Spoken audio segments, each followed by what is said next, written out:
ना बच्चों ध्यान से देखिए, हम लोग बात करेंगे आज, and that is of proportion. अब अगर मैं बात करूं प्रोपोर्शन में क्या खास बात होती है, जरा समझिए। जैसे बच्चों ए अपॉन बी अगर मैं लिख रहा हूं तो मैंने कहा इसको मैं एज अ रेशियो बोलता हूं, है ना। और सी अपॉन डी लिखा है तो ये भी एक रेशियो हो सकता है।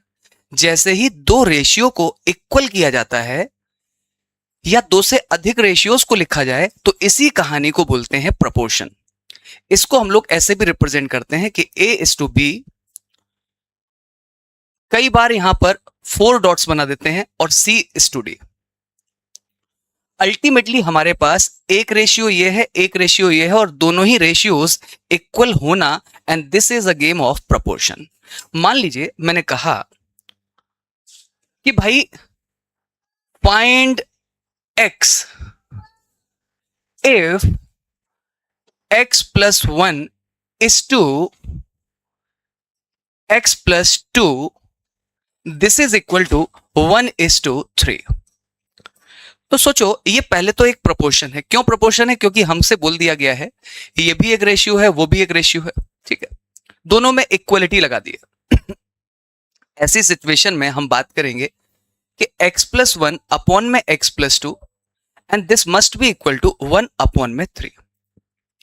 अब आप जैसे फ्रैक्शन सॉल्व करते थे बिल्कुल वैसे ही, मतलब जो मैंने आपको अलजेब्रिक एक्सप्रेशन से सिखा रखा है, क्रॉस मल्टीप्लिकेशन कर देंगे आप, ये जानते हो आप। तो 3 इधर आएगा तो it will be 3x plus 3, और ये उधर चले जाएगा तो ये हो जाएगा x प्लस 2। x इधर आएगा तो दिस इज 2x, और 3 उधर चला जाएगा तो -3 प्लस 2, एंड दैट इज -1। यहां से x की वैल्यू आ गई माइनस का 1/2। फटाफट से क्वेश्चन आप करके दिखाएंगे जल्दी से। क्वेश्चन है find x if 2x plus 1 is to x minus 3 is equal to 2 is to 1। मैंने कहा आपको x बताना है, फटाफट से बताइए। देखो बच्चों, हमारे को x बोला गया था इसमें 2x plus 1, this is x minus 3, 2/1 बोला गया था कि x बताइए। अब सोचो आप, क्रॉस मल्टीप्लीकेशन।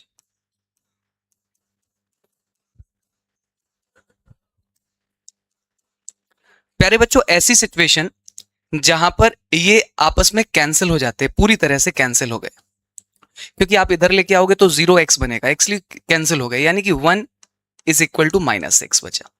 अब ऐसे क्वेश्चन में आंसर क्या लिखना है, ये बात भी हमें सीखनी है। देखो आप बताओ, ऐसे सोचो, मैंने कहा एक डब्बा है +1 इक्वल होगा, वही सेम डब्बा इधर लिखूंगा मैं। तो आप बोलोगे सर अभी इक्वल नहीं होगा, क्योंकि ये तो वेट वाइज इक्वल हो गए सर, इसमें भी +1 करना पड़ेगा। मैंने कहा ये श्योर? बोले हाँ सर।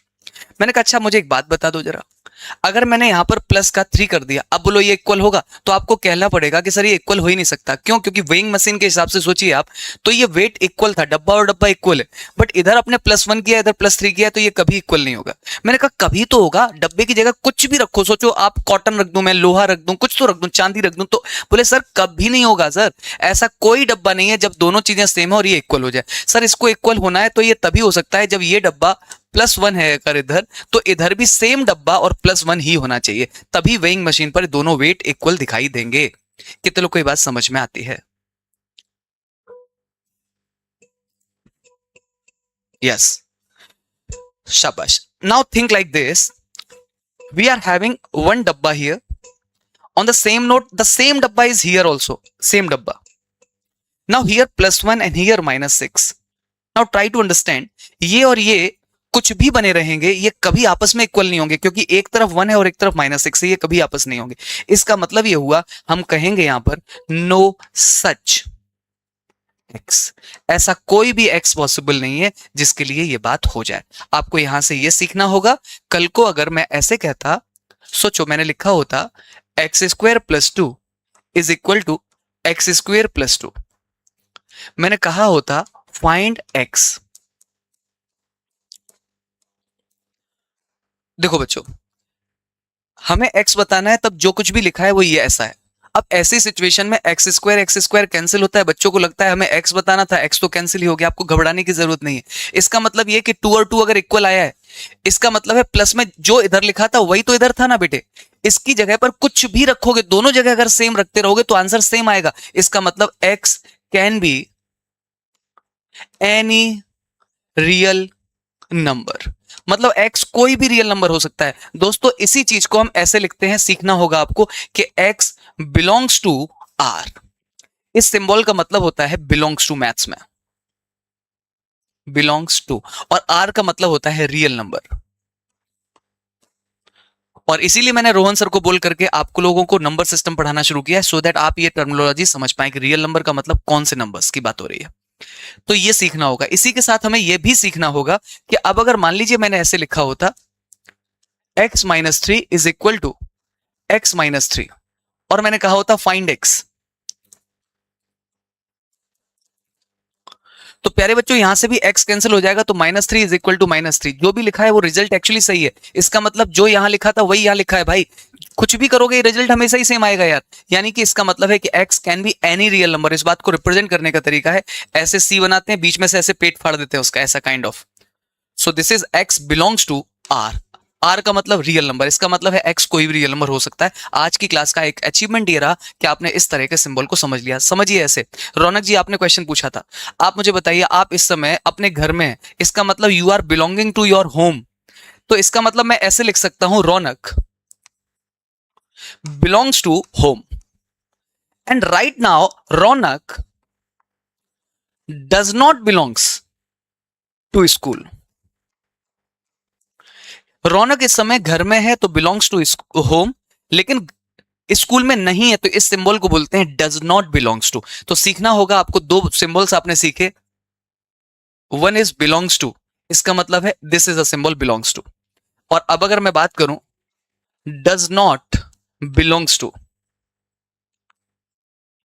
इसका मतलब है कि वही symbol, and let's cut it. Hopefully आप समझ गए होंगे। एक और बात समझते हैं। मान लीजिए मैंने कहा होता आपसे कि find x 2x plus 7 is equal to 2x plus 5।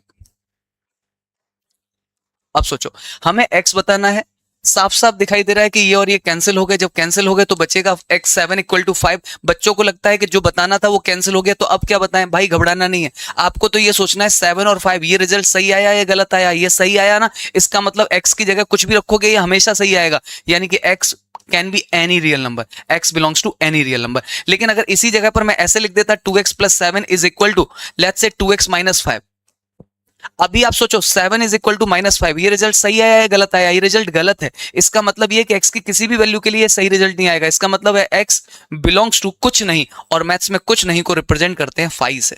क्या बोल दिया सर ने, फाई, वाईफाई का फाई है ये। फाई को रिप्रेजेंट करने के लिए ऐसे बनाते हैं एक ओवल शेप और ऐसे कर देते हैं। इसका मतलब क्या होता है, इसका मतलब होता है वॉइड। वॉइड, वॉइड मतलब खाली, मतलब नल, मतलब एम्प्टी।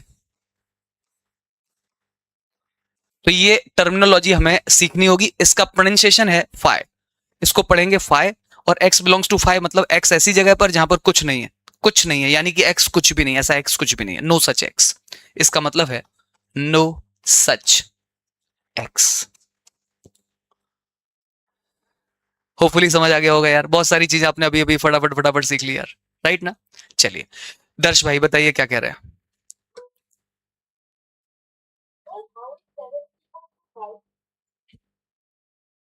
सर आपने लिखा है 2x plus 7 equal to 2x plus 5, तो डिफरेंट हुआ ना। ओह अच्छा, हाँ, पता नहीं मैं क्या सोच रहा था, sorry sorry sorry sorry sorry. पता नहीं मैं एक्चुअली क्या ही सोच रहा था। मैंने यहाँ पर डिफरेंट वाला ले लिया था, मुझे यहाँ सेम लेना था, तो back of the mind same चलाया। बट आई एम हैप्पी कि बालक ने बिल्कुल सही बात बता दी। I am sorry for that, I have to correct. Actually मैंने यहाँ पर 7 और यहाँ पर भी मुझे 7 ही लेना था, एंड दैट्स वाई दोनों इक्वल थे। जब दोनों इक्वल थे तो मुझे कहना था ये सही है, तो मेरी गलती थी। मैं एक बार इसको क्लियर करके वापस से बताता हूँ, sorry for that and thank you. बेटा आपने बात बोली, बात ये थी कि मुझे कहना था find x 2x plus 7 is equal to 2x plus 7। दूसरी बात मुझे कहनी थी कि फाइंड x,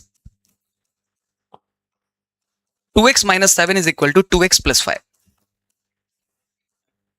ठीक है, मैं रिपीट कर रहा हूं, सुनना दोस्तों। हमें यहां पर x बताना है, दिखता है कि 2x कैंसिल हो गया तो 7 इधर बचा, 7 इधर बचा। ये बात जो भी है वो अगर सही है, जो कि सही है, सही है, इसका मतलब यहां पर कुछ भी लिखोगे वो सही ही होगा। जब सही ही होगा यानी कि ये दोनों बातें जो भी लिखा है वो सेम चीज होगी यार, और ऑब्वियसली दिख रहा है 2x सेम है, तो ये आंसर बोलते हैं कि x की जगह कुछ भी बना रहे सही होगा। तो x belongs to r, r का मतलब होता है रियल नंबर एंड इसका मतलब है बिलोंग्स टू, यानी कि x कोई भी रियल नंबर होगा, ये बात सही रहेगी। इधर आइए, 2x और 2x कैंसिल हो गए तो 7 इज इक्वल टू 5। जो ये बात लिखी है ये गलत बात है। जब ये बात गलत है इसका मतलब है 2x की जगह, मतलब x की जगह कुछ भी रखोगे तो ये गलत ही आएगा, क्योंकि ये आपस में सेम नहीं है ना भाई, और ये दोनों चीजें सेम है। तो कटने के बाद में समझ आ रहा है। तो जब ये बराबर नहीं है इसका मतलब x कुछ नहीं होगा, इसको रिप्रेजेंट करते हैं x बिलोंग्स टू 5।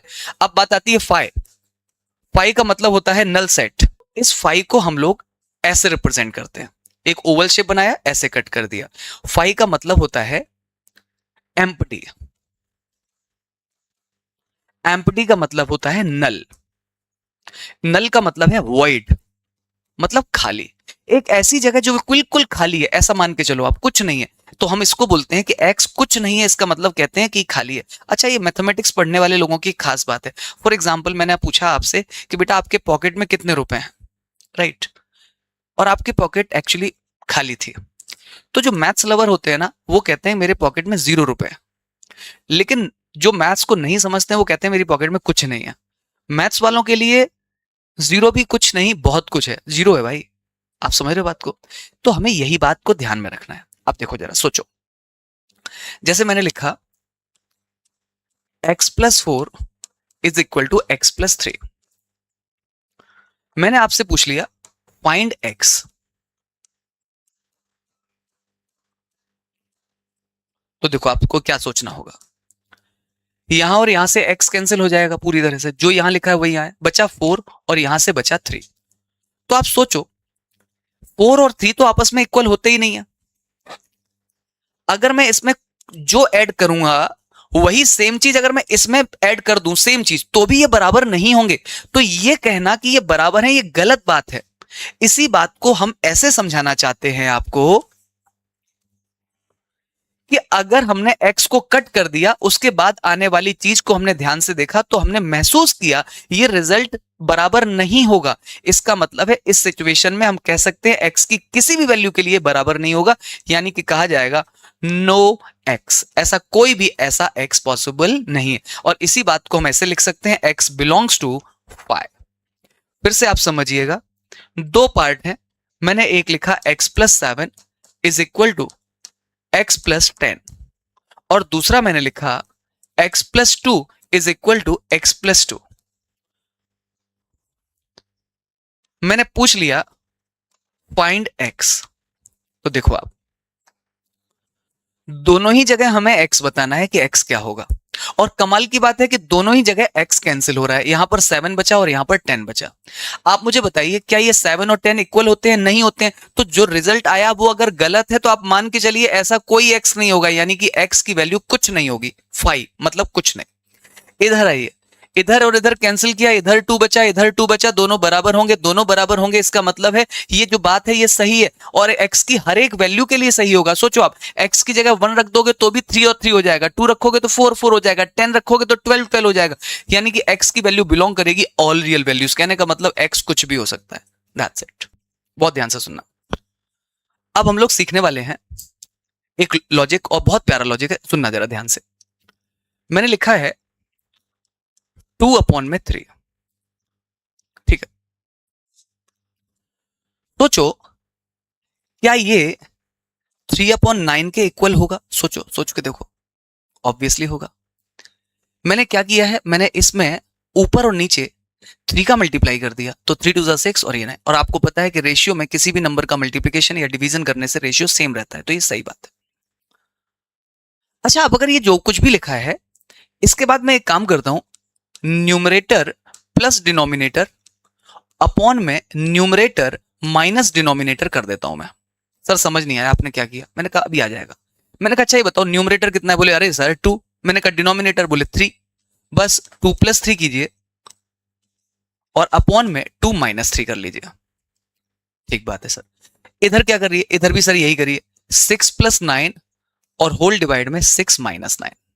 बहुत अच्छे। जरा कैलकुलेट करिए, 3 + 2 5 हुआ, अपॉन में -1 हुआ। बहुत अच्छे दोस्तों, यहां पर देखिए दिस इज 15 और होल अपॉन में -3। अगर आप इसे सॉल्व करेंगे ना, इसे सॉल्व करेंगे तो दिस इज ऑल्सो -5। इसे सॉल्व करोगे दिस इज ऑल्सो 5 माइनस का, ये भी बराबर है, तो ये भी बराबर है साहब, ये भी बराबर है। यानी कि किसी भी प्रोपोर्शन में अगर हम इस लॉजिक का यूज करते हैं तो वो रेशियो बदलता नहीं है। अब यहीं पर हाथों हाथ एक बात और कर लेते हैं कि अगर लिखा है A/B इक्वल में C/D, तो अब आप लेफ्ट साइड पर A+B अपॉन में A- B करते हो और वही काम राइट साइड में करते हो C+D अपॉन में C-D। तो दोस्तों रेशियो बिल्कुल भी बदलता नहीं है। इस बात को बिल्कुल दिमाग में बढ़िया तरीके से बैठा लीजिए, बिल्कुल बढ़िया। अच्छा, अब सुनना दोस्तों, किसी के मन में आएगा सर एक काम नहीं समझ आया, आपने ऐसे किया, अगर मैं ऐसे करता तो। मैंने कहा कैसे बेटा, A-B अपॉन में A+B कर दिया सर, और इधर भी मैंने पहले माइनस कर दिया और फिर प्लस किया सर। अब मैंने कहा भाई क्या बात कर रहे हैं हम, अगर ये और ये आपस में इक्वल हैं ही तो चाहे ऐसे कर लो या ऐसे पलट दो दोनों को तो भी इक्वल रहेंगे यार।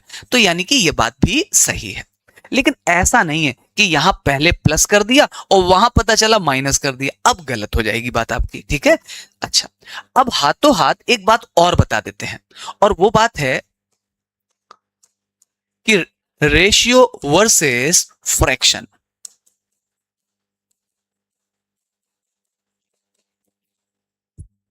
देखो यार, रेशियो और फ्रैक्शन में क्या डिफरेंस है जरा समझना होगा।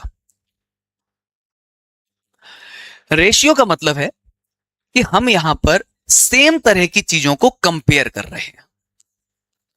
रेशियो कंपेयर करने के लिए बना है। फॉर एग्जाम्पल, एक क्लासरूम में 4 बॉयज हैं और 7 गर्ल्स हैं। इसका मतलब अगर आप ध्यान से देखोगे तो 4:7 का रेशियो है स्टूडेंट्स में। टोटल स्टूडेंट्स हमारे पास 11 है, उनमें से 4 हमारे पास में बॉयज और 7 हमारे पास गर्ल्स हो सकते हैं, अगर मैं बोलूं कि 11 है। लेकिन ये रेशियो का मतलब ये है कि आप किसी भी रेशियो में, जैसे मैंने इसमें 2 का मल्टीप्लाई कर दिया तो ये 8 हो गया, ये 14 हो गया, तो भी ये रेशियो फिक्स रहेगा। बेसिकली रेशियो का जो यूज होता है वो 2 सेम तरह की चीजें, 3 सेम तरह की चीजों को कंपेयर करने के लिए होता है। फ्रैक्शन का मतलब होता है, ये बताता है पार्ट्स का डिस्ट्रीब्यूशन। मतलब सर जैसे सोचो आप, एक पिज्जा है, उसके 4 टुकड़े हैं। ए नाम के एक बंदे ने 1/4 खा लिया, इसका मतलब है कि इसको 1/4 मिल गया। लेकिन जो बी वाला बंदा था उसने ये बचा हुआ ले लिया, तो उसको जो मिला वो 3/4। अब ये दिखने में, जब हम रेशियो की बात करते हैं तो कई बार हम रेशियो को 4/7 रिप्रेजेंट कर रहे होते हैं भाई। तो जब हम रेशियो को 4/7 रिप्रेजेंट कर रहे होते हैं तो रेशियो की खास बात यह है कि लेफ्ट साइड पर अगर 4/7 लिखा है तो राइट साइड पर हम ऐसे नहीं लिख सकते कि मैंने अकेला लिख दिया y, नहीं, वहां पर भी 2 चीजें होंगी, y/x, तो जिससे कि पता चलता है कि y और x में रेशियो 4:7 का है। लेकिन यहां पर आप जरा देखिए 1/4 दिखाई दे रहा है, इसका मतलब यह है 4 में से 1 पार्ट ए ने ले लिया, 4 में से 3 पार्ट बी ने ले लिया। यहां पर किन्हीं चीजों का डिस्ट्रीब्यूशन हो रहा है, बांटे जा रहे हैं कुछ चीजें, लेकिन यहां पर तुलना की जा रही है, कंपेयर किया जा रहा है। तो कई बार लिखते समय दिखता है कि भाई जैसे 1/4 यहां लिखा है ऐसा ही कुछ आपने यहां लिखा है, तो दिखने में तो ये फ्रैक्शन लगता है, लेकिन ये फ्रैक्शन नहीं है, ये रेशियो है। एक और डिफरेंस, और वो डिफरेंस ये कि आप अगर 1/2 फ्रैक्शन है तो आप इसको 0.5 लिख सकते हो, सही है। लेकिन अगर 1:2 रेशियो है तो रेशियो ऐसे लिखा जाएगा कि A/B इज 1/2, यानी कि हम यहां ऐसे नहीं लिख सकते 0.5, सर लिख नहीं सकते। कभी कभार एडवांस्ड मैथमेटिक्स में कुछ जगह ऐसा पाया जाता है कि रेशियो ऐसे लिख दिया जाएगा, लेकिन जनरली हम नहीं लिखते। तो 2 शब्द क्या हम रेशियो को कभी ऐसे नहीं लिख सकते? इससे हमें बचना चाहिए, हमें बोलना चाहिए कि जनरली हम रेशियो को ऐसे नहीं लिखते। तो this is a difference between ratio and fraction. मैं एक बार वापस रिपीट कर दूंगा, बिल्कुल आप रिलैक्स रहें। व्हाट आई विश, एक बार रफ पर ही सही, रेशियो और फ्रैक्शन में आपने क्या देखा मेरे से सुन करके, वो एक बार लिखने की कोशिश करो फटाफट रफ पर। मैं पूछ सकता हूं किसी से भी, फिर मैं आपको आइडेंटिफाई करता हूं। जल्दी से लिखिए नाउ। तो सीधे बैठ जाइए। मैंने आपको जो लिखने के लिए बोला वो इसलिए बोला क्योंकि आपको कुछ पार्ट जो हमने सिखाया है वो दिमाग में चले कि हमने क्या सीख लिया है, राइट? अब जल्दी से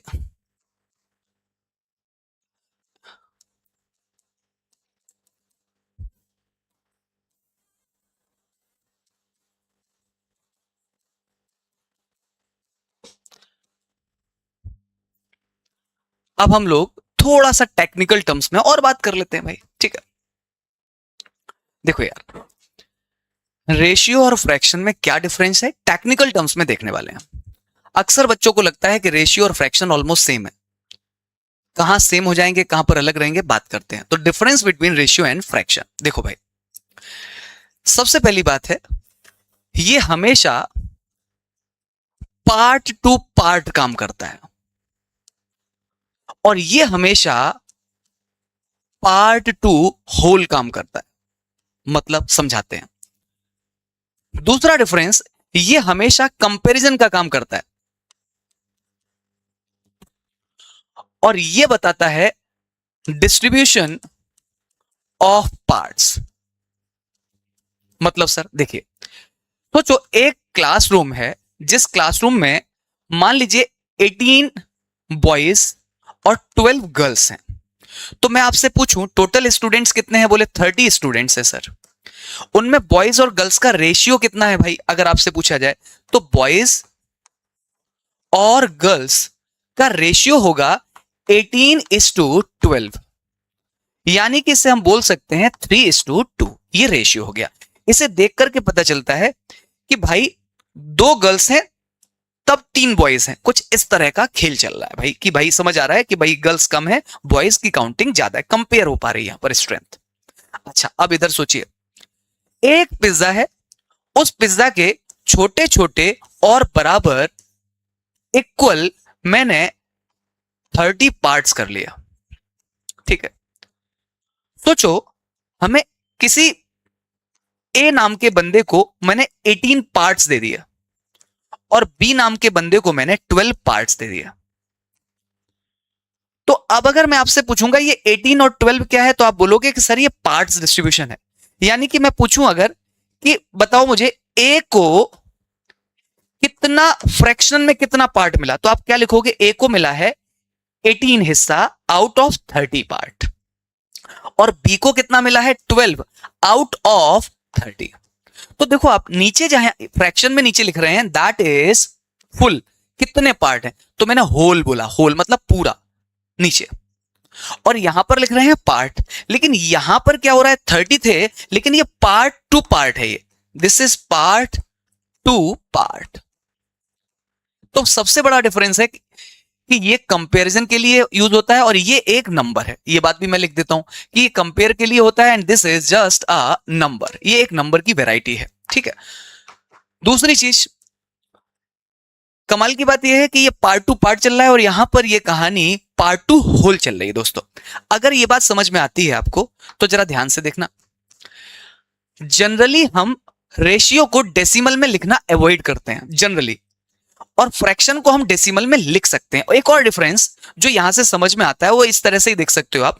कभी भी आपने इसे जैसे लिखा 3/2, तो ये दिख तो फ्रैक्शन में रहा है, लेकिन आप इसे ऐसे नहीं लिख सकते कि ये दिस इज इक्वल टू ए।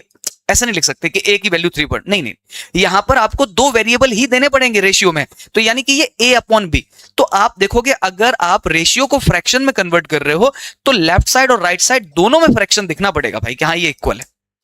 लेकिन यहां पर आप ऐसे भी कह सकते हो कि भाई y था कोई एक वेरिएबल जिसकी वैल्यू है 1/7, बस खत्म बात। ये एक नंबर की तरह डील हो रहा है। होपफुली अब आपको ये पूरा डिफरेंस क्लियर हो गया होगा। कितने लोग को चमक गया ये? हमने एक बहुत प्यारी सी चीज सीखी अभी, और ये प्रॉपर्टी सीखी। प्यारे बच्चों, इस प्रॉपर्टी को हमने एक नाम देते हैं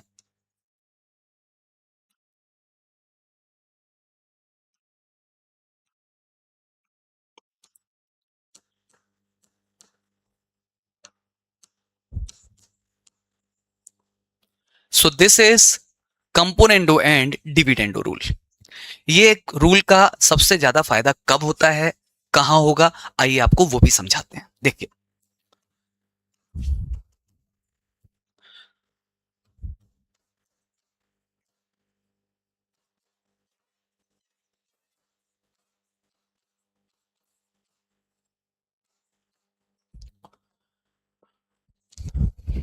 प्यारे बच्चों, कंपोनेंडो एंड डिविडेंडो रूल आखिर यूज कब करें वो समझिएगा। देखो, आप मेरे साथ क्वेश्चन करते करते सीख जाएंगे। मैंने लिखा है x प्लस वाई अपॉन में x minus y and this is 3/2। Okay,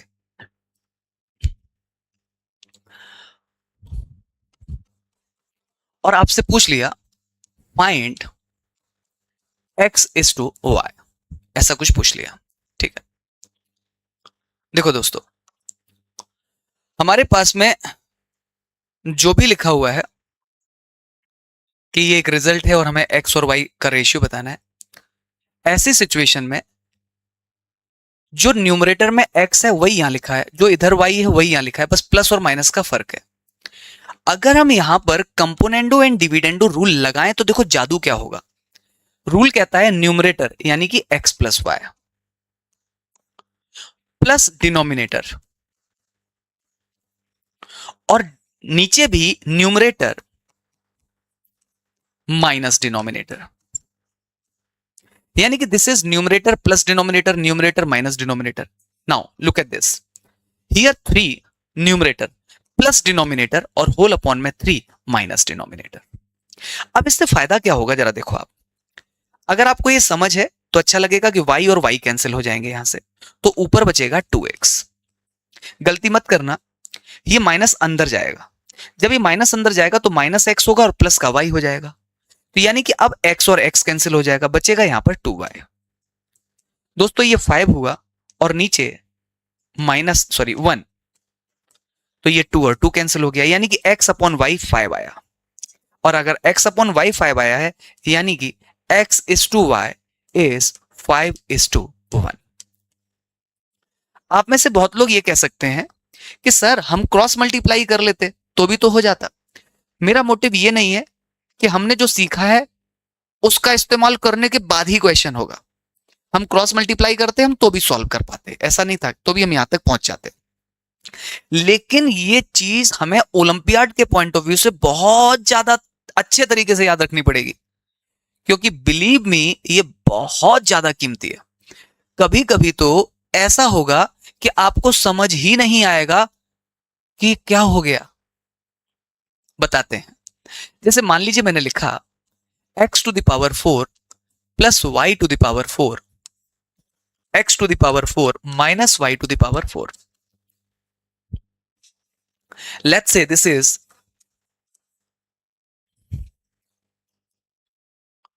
3/1।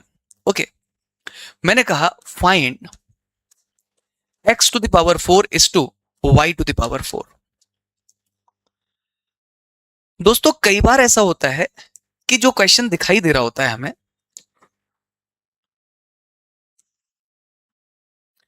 सोचो यहां पर मैं कुछ और बहुत बड़ी सी चीज लिखता हूं। फिलहाल तो मैंने ये लिख दिया है कि 2 की पावर 10 प्लस 1 होल अपॉन में 2 टू द पावर 10 माइनस 1, ऐसा कुछ। और अभी जो भी आपके सामने दोस्तों मैंने लिखा है ना, ये फिर भी छोटा है, अभी और मैं इसे डरावना और गंदा बना दूं ऐसे। ठीक है, तो आप अगर मेरे स्टूडेंट हो और मेरी स्टाइल से पढ़ते हो तो आप ये देखोगे कि ठीक है भाई, रेशियो पूछा गया, इधर भी दिख रहा है, जो यहां है वही यहां लिखा है सर, जो यहां है वही यहां लिखा है सर। एक जगह प्लस है तो एक जगह माइनस है, बस it is a call from componendo and dividendo rule. तो फिर क्या करना है सर, न्यूमरेटर प्लस डिनोमिनेटर। तो जो ये प्लस ये करते देखोगे आप तो y की पावर 4 कैंसिल हो जाएगा। शायद आप इतना तो साथ देना प्लीज, ये और ये जब न्यूमरेटर और डिनोमिनेटर प्लस होगा तो ये और ये कैंसिल हो जाएगा, बचेगा 2x टू द पावर 4। जब ये माइनस ये होगा तो अब की बार x की पावर 4 कैंसिल हो जाएगा, बचेगा 2y टू द पावर 4। अच्छा, अब ये और ये प्लस होगा तो 1 और 1 कैंसिल हो जाएगा, यानी कि 2 टाइम्स 2 टू द पावर 10, और दोस्तों जब इसमें से इसे माइनस करोगे आप तो 2 की पावर 10 कैंसिल हो जाएगा और ये 2 रह जाएगा. तो from here we are achieving x to the power 4 is to y to the power 4 and this is 2 to the power 10 is to 1. And that's the required ratio. सच बताना कितने लोग को ये कैलकुलेशन समझ आ गई?